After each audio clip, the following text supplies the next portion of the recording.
I want to give a kudos to my colleague, Dr. Ji-Young Lee, who also helps with this evaluation effort, as well as Sofia Morales and Francesca Deschamais, OSU students who work with us as well. In terms of our program, we are evaluating our program from a variety of different data sources. In my field, we call this data triangulation, but it gives us a very robust and rich understanding, quantitatively and qualitatively, about how this program is impacting our families' lives, and through many different dimensions of their lives, spreading from education to child development to economics and financial stability. So this means that we spend a lot of time interviewing our families, doing surveys with our families, meeting regularly with the coaches and the Families Flourish staff to collect data, to learn from their experiences, and to process a lot of the administrative data that comes along with the program. So I provide this context just to give you some grounding of how methodologically we can understand a program like this and really kind of get to the root as to why does this program work, how does it work, and how does it benefit folks. So I want to get started just with a reflection on Families Flourish in the context of our housing needs here in Central Ohio. The maps up on the screen represent the location of applicants to this program. Oh, sorry. Multitasking. Represent applicants to this program. What I want you to note is that there were more than 1,500 applicants to get into the first three groups of Families Flourish. Now, my evaluation today is going to cover the first two groups, which is about 30 families, but just to give you a sense of that scale. If you look at these maps, and the darker the colors, the more applicants from those areas, recognize that this is a Central Ohio problem. This is not a Columbus problem. This is not a problem in certain neighborhoods. We see housing need from all over our community, but in particularly the far east side, the far south side, the Northland area. It's where we see a lot of our applicants coming from, and a lot of these folks are dealing with just extreme housing instability. Just under a third of the applicants were dealing with an eviction on they or their partner's record, thus limiting their ability to have mobility in the rental market. And almost 2/3 of applicants were some definition of homelessness, either couch surfing, doubling up, living in shelters, or motel or hotel living from that perspective. So our families in these first two cohorts represent 30 families in the program that we've spent a great deal of time with in the last year and a half. You can see here our families tend to skew young. Most of our families are in their 20s in terms of the head of household, racially diverse. Most of our families are either 1 to 2 children, predominantly single-parent households, and most of the children, in fact, are preschool age, which is a critical age for social-emotional development, or in elementary school from that perspective. Family Flourish families came into the program averaging about $34,000 a year in income. But I want to note here that 3/4 of the families had credit scores under 580, which again, you think about, even if they could afford a unit, the barriers in terms of the credit check is going to be a profound barrier to getting into many apartment complexes. So in terms of motivation for joining the program, 3 broad themes come up from our families. The first is to seek a better life in the future for their children. Families generally see this as a once-in-a-lifetime opportunity, and something that can be very transformational in terms of their children and their children's future.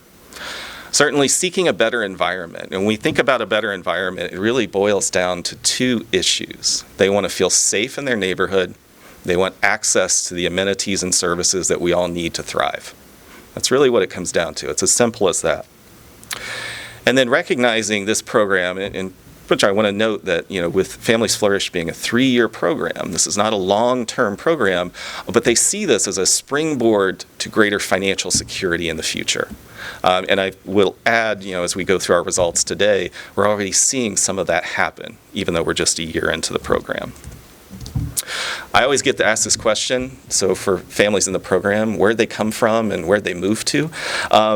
They came from the same neighborhoods where most of our applicants came from, Northland, the far east side, the far south side.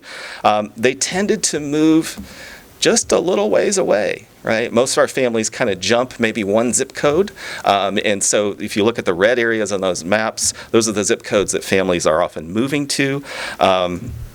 And those blue areas on the map represent where families came from. So this is not often a situation where folks aren't picking up and moving to the other side of the county generally. It's usually moving to the closest neighborhood that they feel is safe and has well-resourced schools.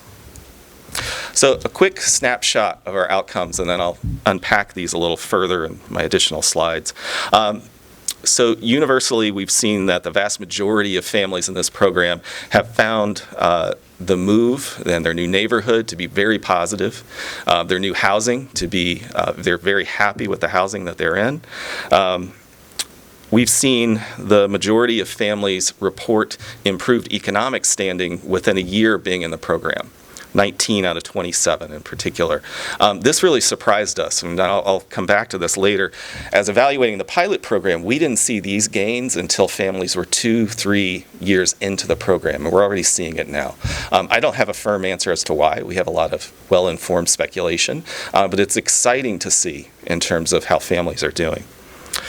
Adults have reported that their mental and physical health has improved, at least for the majority of adults.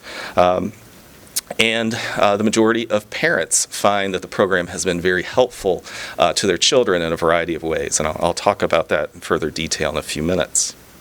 And finally, most of our families report actually very positive relationships with their property management in their new rental units, with their neighbors, as well as building relationships among their peers in their cohort of families that they work with.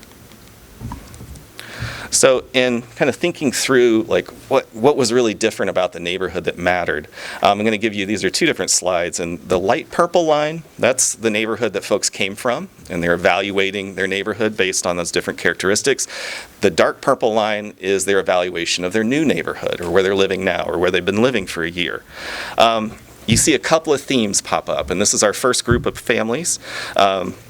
Safety, cleanliness, an absence of vacant property and general kind of disrepair.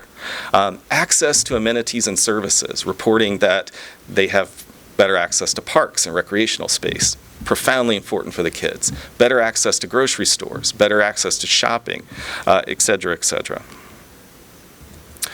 Now we're going to look at the second group, and we're going to see a similar trend, right? Safety is a of profound importance to the families. Also then, this access to various amenities in terms of their quality of life and their ability to get access to those essential services that we know that are so important. Oh, yeah. So,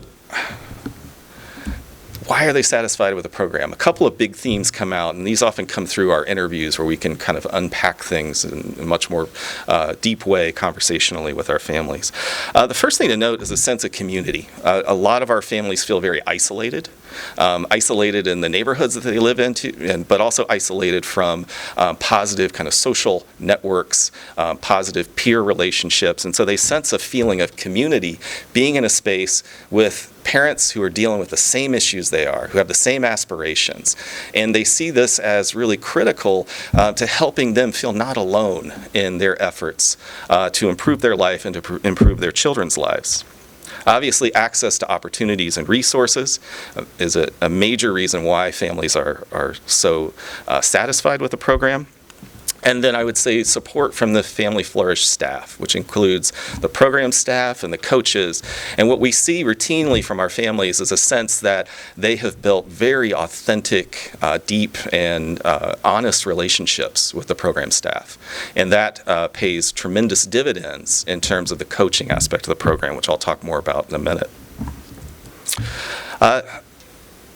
Something that, again, kind of stuck out to us in terms of themes that came through in our interviews, but families also noted that this program made them feel less stigmatized. They feel like as a working single parent, maybe struggling in terms of being able to afford rent and all the other kind of economic issues that they may be dealing with, that they feel this stigma from our society.